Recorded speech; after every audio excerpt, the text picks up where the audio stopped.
Dentro da lei você está, dentro da jurisprudência, dentro da lei você pode falar isso. Mas a gente não sabe mais o que pode e o que não pode, porque o limite é a cabeça do Alexandre.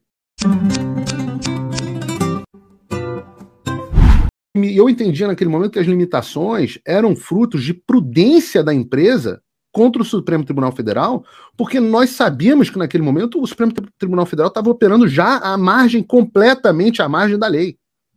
E por isso, ninguém sabe dizer o que pode ou não ser dito.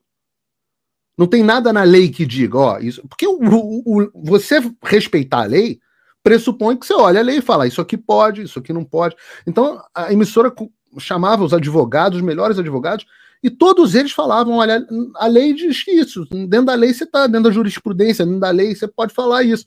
Mas a gente não sabe mais o que pode e o que não pode, porque o limite é a cabeça do Alexandre. Isso é o que se chama de insegurança jurídica. Todo advogado aqui tem um sticker no seu WhatsApp que diz assim, juridicamente é ilegal, mas foda-se. E é o Alexandre rindo. Que é uma brincadeira que passou a acontecer entre os advogados. E daí vocês entendam, a Jovem Pan hoje está perdida. Perdida. Eles vivem um clima de total insegurança jurídica, que é o ônus de você ter uma empresa no Brasil. Principalmente uma empresa de mídia. Mas, na verdade, uma empresa de qualquer outra coisa. O Brasil vive uma insegurança jurídica completa. Eu quero ver um advogado discutir isso comigo. Uma vez eu fiz um debate fechado para empresários com o Cacaio, grande advogado Cacaio, eu me dou muito bem com ele, para discutir esse assunto. Ele tomou uma lambada no debate, ele tentou todas as chincanas do mundo e ele não conseguiu se justificar. Porque a posição do Supremo Tribunal Federal já era, naquela época daquele debate, indefensável juridicamente. As pessoas que defendem, não defendem porque elas dizem que está correto juridicamente. Elas defendem porque elas dizem, dane-se o jurídico, esse é o único jeito de parar esses bolsonaristas malucos. Né?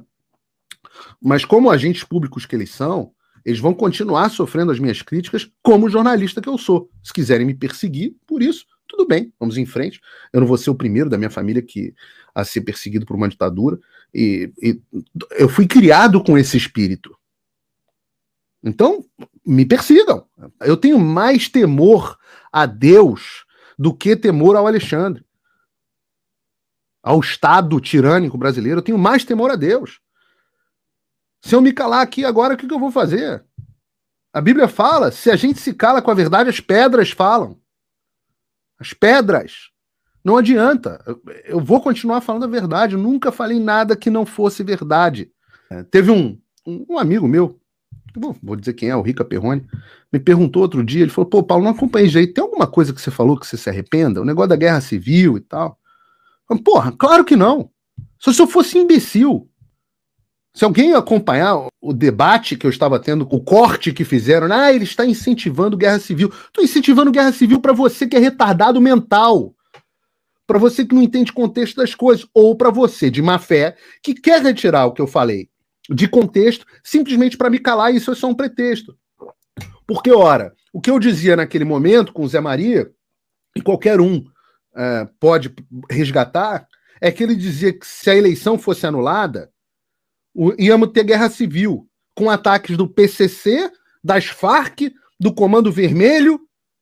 E eu falei assim, ora, peraí, ou a gente se dobra ao que é errado, ou então vai ter guerra civil? Eu falei, não, claro que não. Eu não vou me dobrar ao que é errado. Sabe onde é que está escrito isso, seus imbecis? Na Declaração da Independência dos Estados Unidos. Que é dever dos homens agir dessa forma. Leiam a Declaração da Independência dos Estados Unidos. Thomas Jefferson estava incentivando guerra civil? Para vai ser retardado assim? O que é para fazer? Se o PCC, a MST, o FARC, Comando Vermelho tocarem fogo no Brasil, é para fazer o quê? É para baixar a cabeça? Claro que não. Da mesma forma que não era para baixar a cabeça para os atos de destruição em Brasília. As forças da lei e da ordem existem para restabelecer a lei e a ordem.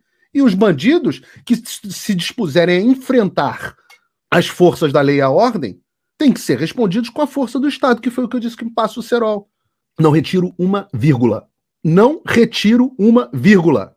Bandidos que enfrentem a lei e a ordem devem ser repelidos com a força do Estado. Vocês acham que as Forças Armadas são treinadas para quê? Deveriam, né? São treinadas para isso. Mas se for necessário fazer uma defesa, eu tenho mais de 20 tweets e trechos no YouTube dizendo que as manifestações tinham que ser pacíficas e respeitando a lei e a ordem. Falei para não caírem na pilha que caíram aqui no 6 de janeiro. Mais de 20 tweets. Eu separei todos. Saibam que estão todos separados. Eu vou ler as notificações nos próximos dias que eu estou enviando para o Terra, para o UOL, para a Mônica Bergman. Serão todas compartilhadas aqui com vocês. Todos serão notificados extrajudicialmente e processados.